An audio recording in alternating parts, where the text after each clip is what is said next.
here for a debate on the topic of Indian rules versus British rules. They act as Britishers and they act as Indians. Now let's start and I will be back soon. Thank you.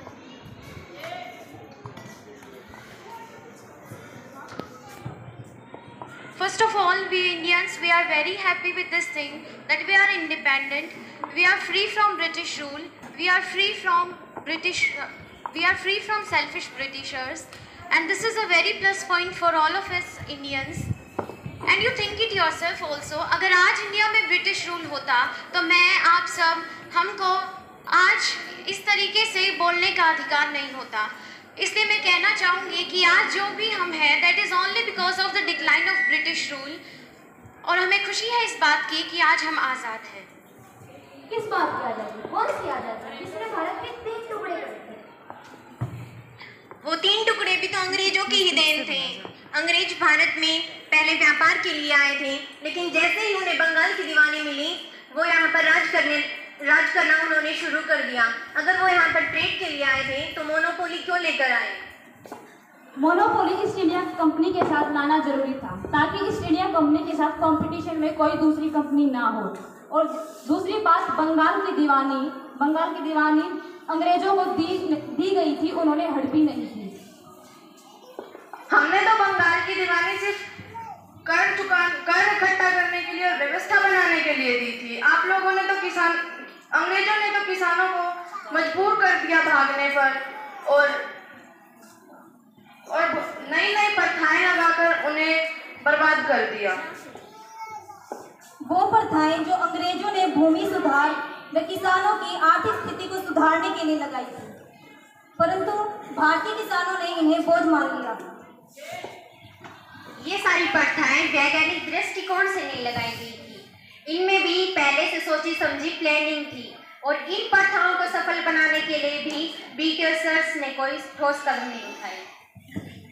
ठोस कदम उठाए थे. नील की खेती के लिए ब्याज दिया था और लगान भी इन्हीं के द्वारा एकत्रित किया जाता था और भूमि सुधार के लिए किसानों को प्रोत्साहित भी किया जाता था.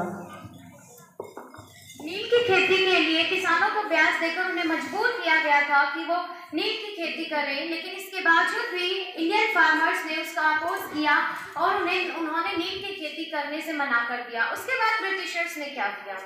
ब्रिटिशर्स ने बहुत कुछ किया, जैसे कि वन व्यवस्था लगाई, वन कानून बनाए और आदिवासियों के रहन सहन को सभ्य बनाने का प्रयास किया था. वन कानून बनाने में भी अंग्रेजों का खुद का लालच था. वे वनों पर भी अपना अधिकार जमाना चाहते थे. जब क्षेत्रीय भूभाग पर अंग्रेजों का राज था तो वनों में भी उन्हीं का राज होगा. और जहाँ तक बात रही आदिवासियों की, तो जो आदिवासियों में ठग थे उनको संपन्न करने के लिए कानून भी तो बनाए गए थे. अच्छा, तो फिर क्या किया था अंग्रेजों ने? ब्रिटिशर्स ने भारतीयों के लिए रेलवे का विकास किया. रेलवे का विकास भी ब्रिटिशर्स ने अपने व्यापार को बढ़ाने के लिए किया था, भारतीयों के लिए नहीं. क्या रेलवे से सिर्फ ब्रिटिशर्स का ही भला हुआ? इंडियंस को कोई सुविधा ही नहीं मिली.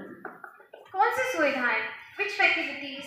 इंडियंस को हमेशा निम्न स्तर का समझा गया. हर चीज में उन्हें low level jobs, low level security, हर चीज उन्हें लो लेवल की मिली. इवन इतना डिस्क्रिमिनेशन कि उन्हें ट्रैवलिंग में भी 3rd क्लास कंपार्टमेंट में ट्रैवल करने दिया जाता था. ऐसे भेदभाव भारत में पहले से ही थे. और क्या रेलवे से भारत का विकास नहीं हुआ? क्या रेलवे से भारत के लोगों को रोजगार नहीं मिला? रोजगार तो मिला, लेकिन निम्न स्तर का. जिस स्तर की भारत की शिक्षा थी उस स्तर के हिसाब से उन्हें रोजगार मिला था. तो आप लोगों ने शिक्षा स्तर क्यों नहीं बढ़ाया? चार्ली वुड का नीति पत्र और मैकले का घोषणा पत्र प्राथमिक शिक्षा को बढ़ावा देने के लिए लागू किया गया था. शिक्षा का माध्यम इंग्लिश लैंग्वेज को बनाया गया था, जिसमें भारतीयों का कोई इंटरेस्ट नहीं था. ये क्या बात? भारत को डेवलपमेंट भी चाहिए और इंग्लिश लैंग्वेज भी नहीं सीखना चाहते. What you want to say with this thing? क्या गुलामी से पहले इंडिया डेवलप नहीं था? क्या जितने भी साइंटिस्ट थे, इंडियन एंशिएंट फिलोसफर थे, मैथमेटिशियन थे, इंडस्ट्रियलिस्ट थे, क्या वो सब इंग्लिश जानते थे? भारत में उद्योगों का विकास भी तो अंग्रेजों ने किया था. अगर आज भी भारत के पीछे है तो सिर्फ अंग्रेजी न सीखने के कारण है. भारत की आधी से ज्यादा जनसंख्या ऐसी है जिनको उनकी खुद की राष्ट्रीय भाषा बोलनी भी नहीं आती. अंग्रेजों के द्वारा 300 साल तक किया गया शोषण हमारे पिछड़ेपन का मेन रीज़न है। अगर आपने हमारा शोषण नहीं किया होता तो आज हम वर्ल्ड की डेवलप्ड कंट्रीज में शामिल होते। अब तो 75 साल हो गए हैं भारत को आज़ाद हुए, तो अब कौन सा विकास कर लिया है भारत ने? आज हम स्वतंत्र हैं, हमें अपनी बात कहने का पूरा हक है और समानता है। विकास के लिए चाहे सेना हो चाहे चिकित्सा हो, सभी काम इंडियंस के लिए ब्रिटिशर्स ने तो लागू किए थे। इनमें से भी ज़्यादातर मेथड्स इंडियन हिस्टोरिकल बुक से लिए गए थे। अगर आपके पास बुक्स थी, अगर इंडियंस के पास बुक्स थी, तो उन्होंने उनका यूज क्यों नहीं किया? वही इंग्लैंड ब्रिटिशर्स ने तो आपको टेक्नोलॉजी के बारे में बताया था।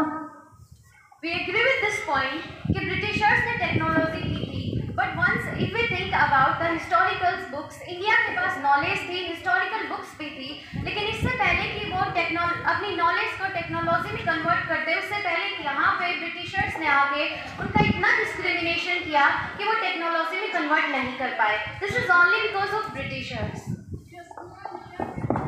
और ब्रिटिशर्स ने तो सिर्फ अपना ही भला किया, इंडिया का क्या भला किया उन्होंने?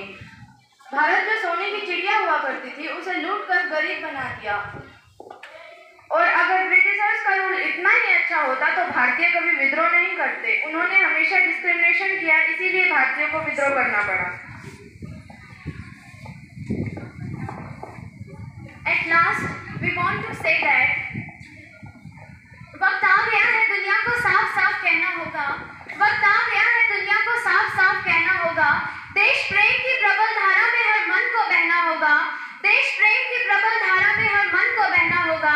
जिसे तिरंगा लगे पराया वो मेरा देश छोड़ जाए, जिसे तिरंगा लगे पराया वो मेरा देश छोड़ जाए।